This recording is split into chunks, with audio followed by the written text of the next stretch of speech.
The Dershow. President Trump has decided to think outside the box and to propose ideas that have literally never been thought of before. Look, I've written 8 books on the Israel-Palestine conflict, the Middle East. I've never thought of that. And let me suggest first what he has proposed.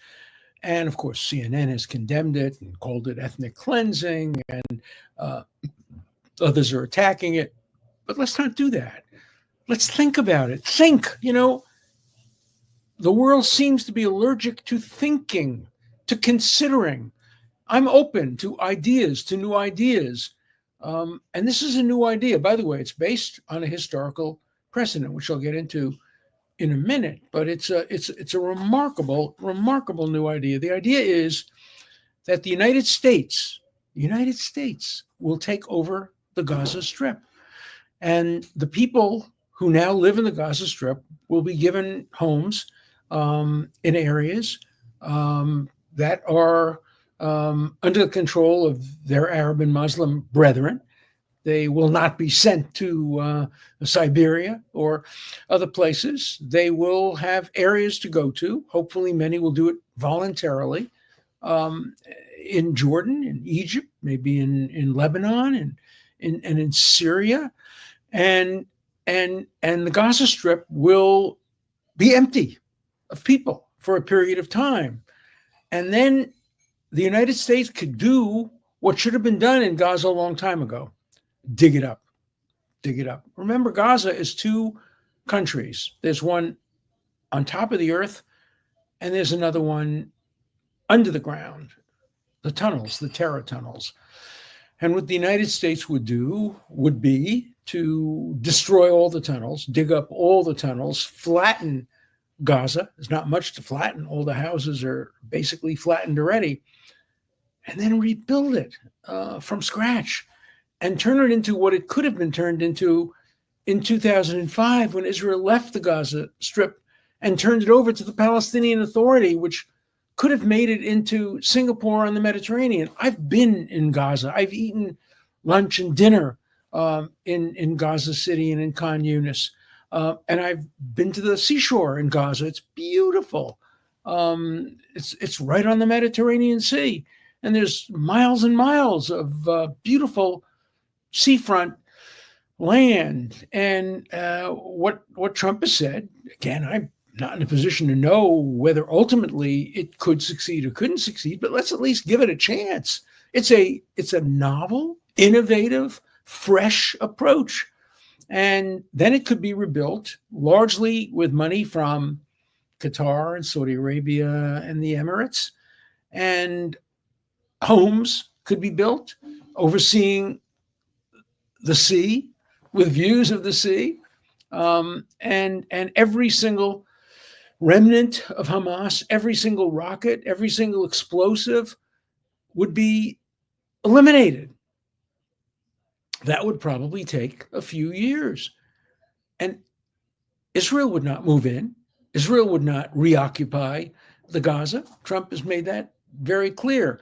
The United States would temporarily take over this hellhole. And you say, oh my God, that's ethnic cleansing. Let me give you a little history.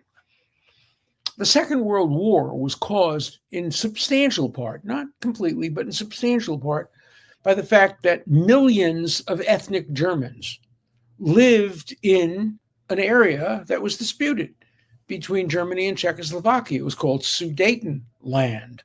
And the majority of the Sudeten people were Germans, and the majority of them supported the Nazis. And when the Nazis marched into Czechoslovakia, they made alliances with the Czechoslovakian people from the Sudetenland. And then they, of course, started murdering Jews and Czechs and other people. And in the middle of the war, it became clear that the only way to end this would be to make sure that all the Germans who lived in Sudetenland were forced to leave. And at the end of the war, with the support of Winston Churchill, with the support of Franklin Delano Roosevelt, and even with the grudging support of the Soviet Union, every single ethnic German was taken out of Sudetenland. Apparently, some were allowed to stay if they had been anti-fascist, anti-Nazi, but these are people who've been living there for 300 years, much longer than anybody in Gaza had been living. Most of the people from Gaza had roots in Egypt and Lebanon and Syria and Jordan. The Gazan population is not native to Gaza. Some are, but it doesn't go back to forever. It goes back, much of it, to the time when Israel was established, or began to be established, with Zionism from the 1890s on. That attracted a lot of Egyptian Arabs and a lot of Syrian Arabs and a lot of Lebanese Arabs to the Gaza Strip, in which they lived for 100 years. Some lived less than that.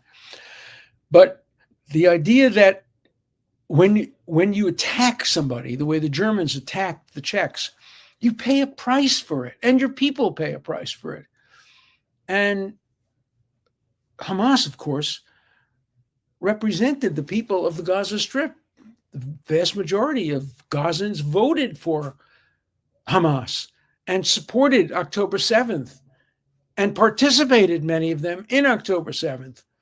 And they've paid a heavy price for it. But in order to assure peace, I want to at least be open to the possibility of President Trump's new way of looking at this.